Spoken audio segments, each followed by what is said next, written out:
We need to talk about something important. You know that feeling when you're exhausted but you haven't actually done something important or big that day?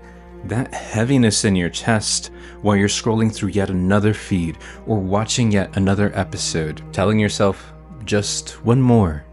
For the 10th time, I see you. And I know that feeling isn't just tiredness. It's your soul trying to tell you something important. It's not just burnout.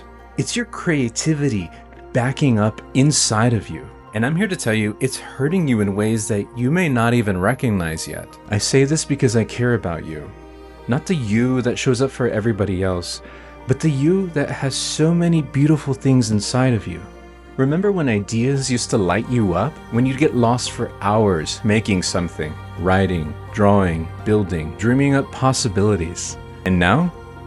You're caught up in this cycle of watching everybody else's content, everybody else's highlight reels, while your own creative voice is getting quieter and quieter. Listen, your soul was not created to just quietly scroll through life. You were made to create. And deep down, you know it's true. I'm Chris Almanza, and I'm a career and purpose coach. I spent many years of my life watching other people live out loud while I kept living smaller and smaller. I'm here today because something tells me that you and I have dealt through some similar things, and I don't believe you found this video by accident. Here's what happens when creative people don't create. And trust me, I've learned this the hard way. That energy doesn't just disappear. It gets all twisted up and comes out in different ways, and it's not always pretty. For me, it came out as anxiety keeping me up at night, overthinking everything, feeling frustrated about absolutely nothing. And the weirdest one was this disconnection I felt within myself. It was almost as if I was watching my own story instead of living it. Do you ever feel that way? Like you're a visitor in your own life?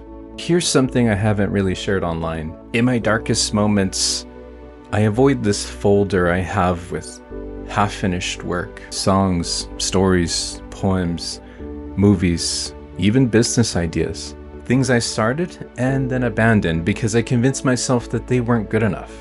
Meanwhile, I was spending literal hours watching masterclass videos, analyzing other creators' work, telling myself it was research, inspiration. But if we're being completely real with each other, I was just hiding. I would watch their polished work, their engaged audiences, and the voice in my head would just get louder and louder. You'll never be that good. Nobody needs what you have to offer. You missed your chance. And you know what I was really doing? I was choosing the safety of silence over the risk of being seen. If something in this is resonating with you right now, I want you to hear this. That voice is lying to you. And I know this because it lied to me too. The turning point came when I finally understood something. Those creators I admired, they weren't competition. They were proof of what happens when someone refuses to stay silent. When I started creating like a friend instead of a competitor, everything shifted. Now I can almost hear what you're thinking. But Chris, I'm not a creative. That's just not who I am. Hey, look at me for a second. Creativity isn't just art. It's not just music, writing, or design. It's problem solving. It's connecting dots that no one else has connected. It's making meals that bring people together. It's seeing a better way forward when everyone else is stuck. If you've ever caught yourself thinking, what if? Then you're a creator, period. You're living out this calling that we all have to make something of this life. And when that part of you goes dormant, something essential in your being starts to wither. It's ugly. I've been there.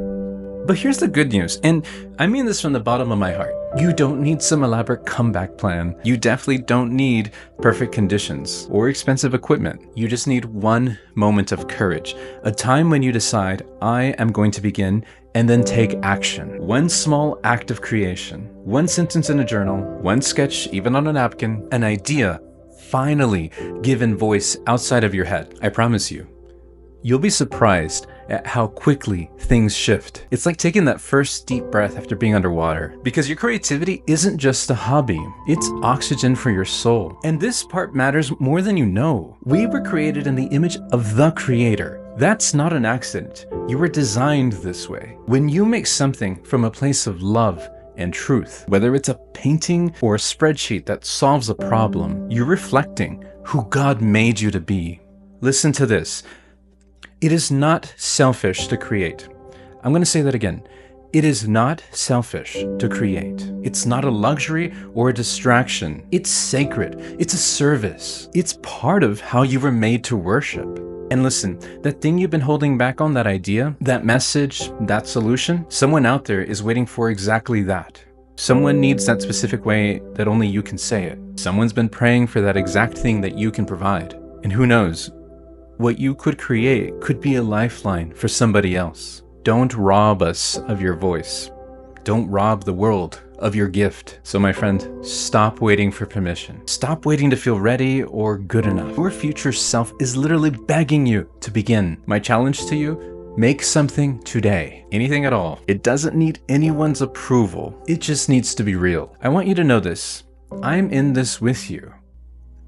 Drop a comment below with some creative step you're going to take today, especially if it's small. And if something in this message resonated with you, hit subscribe so we can keep having these conversations. We're building something special here. A community of people who refuse to stay trapped in consumption, who believe their voice still matters, who believe in purpose, who know that they were made for more than just scrolling, because you were.